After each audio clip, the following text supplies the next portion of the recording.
কেন্দ্রের দেখানো পথেই রাজ্য, পুজোর আগেই সরকারি কর্মীদের বেতন। পুজোর আগেই রাজ্য সরকারি কর্মীদের বেতন, অবসরপ্রাপ্তদের পেনশন দেওয়া হবে। লক্ষ্মীর ভান্ডার সহ সরকারি প্রকল্পের টাকা অ্যাকাউন্টে ঢুকবে 24 এবং 25 সেপ্টেম্বর। 26 সেপ্টেম্বর থেকে 7 অক্টোবর পর্যন্ত ছুটির জন্য পুজোর আগেই দেওয়া হবে বেতন। সকালে আমি টুইট করেছিলাম যে কেন্দ্র সরকার সিদ্ধান্ত নিয়েছে যে বাংলার যারা কেন্দ্র সরকারি কর্মচারী তাদের মাইনে বা স্যালারি 26 তারিখে মিটিয়ে দেওয়া হবে। তো সেটাকেই দেখেই এখন রাজ্য সরকার তড়িঘড়ি নেমে পড়েছে। তড়িঘড়ি আমার টুইটটা দেখার পর এবং কেন্দ্র সরকারের অর্ডার দেখার পর টনক নড়েছে মমতা বন্দ্যোপাধ্যায়ের সরকারের। কেন্দ্রের পথেই হাঁটছে, কেন্দ্র দেখানো পথেই হাঁটছে।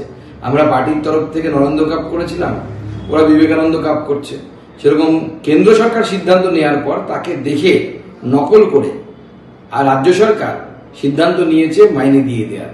কিন্তু আমরা ছোটবেলা থেকে পড়ে এসেছি যে imitation is the habit of monkey, নকল করা বাদরের অভ্যেস, বাদরের স্বভাব। বেতন বেতনই, ওই মাসের বেতন ওখানেই। পুজোর আগে কি উনি বাড়তি টাকা দিচ্ছেন? যে উপহার দেবেন, উপহার কাকে বলে?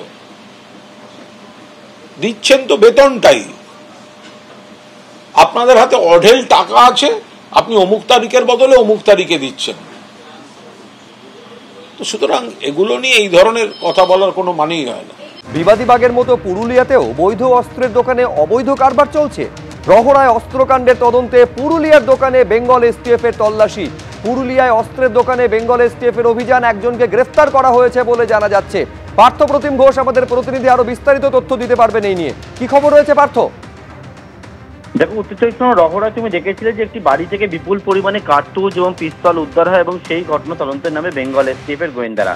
এবং সেই তদন্তে নেবে কয়েকদিন আগে কলকাতার একেবারে লালবাজারের সামনেই একটি বৈধ অস্ত্রের দোকান, সেখানে রেড এবং 3 জন দোকানের মালিক সহ সেখান থেকে প্রায় 41টি আগ্নেয়াস্ত্র এটা বাজেয়াপ্ত হয়। এবং এক্ষেত্রে মূলত তদন্তকারীরা দেখার চেষ্টা করছিলেন যে রহড়ায় যে অস্ত্র গিয়েছিল সেটা কোন কোন জায়গা থেকে গেছিল।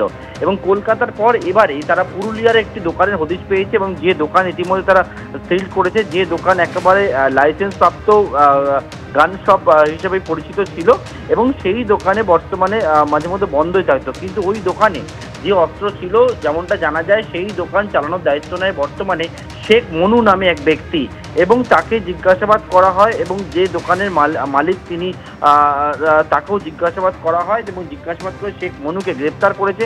যেমনটা জানা যায় শুধু কলকাতা নয়, একবারে পুরুলিয়ার দোকান থেকেও কিন্তু যে বৈধ যে দোকানগুলো ছিল সেখান থেকে বেআইনিভাবে অস্ত্রের সেটা কিন্তু পাচার হতো, তেমনটাই জানা গেছে এবং অভিযুক্ত শেখ মনুকে গ্রেপ্তার করেছে বেঙ্গল এসটিএফ এর গোয়েন্দারা। ধন্যবাদ পার্থ।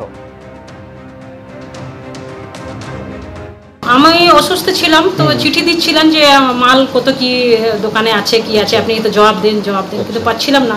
যেহেতু লকডাউনের সময় বন্ধ হয়ে গেল দোকানটা আমার, হ্যাঁ, ম্যানেজার ছেড়ে দিল। তো আমি দায়িত্ব দিয়েছিলাম ওকে, ম্যানেজারকে, যে তুমি চলাও, ম্যানেজার রেখে তো সব কিছু চলে। কিন্তু পরে যে এইভাবে যে ঘাপলা হবে, গাদ্দারি হবে, সেটা আমি ভাবতে পারি না। কি ঘাপলা?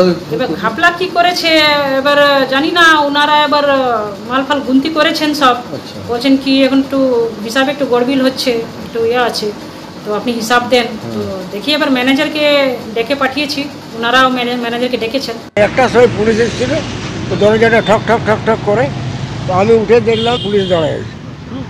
তারপর পুলিশগুলো দাঁড়ায় আছে, দরজাটা খুলে দিল, তখন সব ঢেকে গেল। সকালবেলা সকাল 6টার সময় সবকে নিয়ে ওরা ওই মেয়েটা আর মেয়েটার একটা নাতি আর এই লোকটাকে নিয়ে গেছে।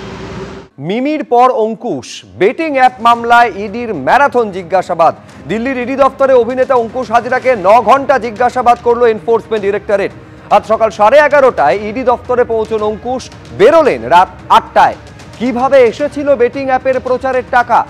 বেটিং অ্যাপের হয়ে প্রচারের জন্য কি ধরনের চুক্তি স্বাক্ষরিত হয়েছিল? কারা যোগাযোগ করেছিল? নগদে কি টাকা নিয়েছিলেন? অঙ্কুশের অ্যাকাউন্ট থেকে কি টাকা অন্য কোথাও পাঠানো হয়েছিল? এরকম একাধিক বিষয়ে অভিনেতাকে কেন্দ্রীয় এজেন্সি ম্যারাথন জিজ্ঞাসাবাদ করেছে বলে সূত্রের খবর। তলব করা হলেও ইডি দফতরে আসেননি অভিনেত্রী উর্বশী রাউতেলা।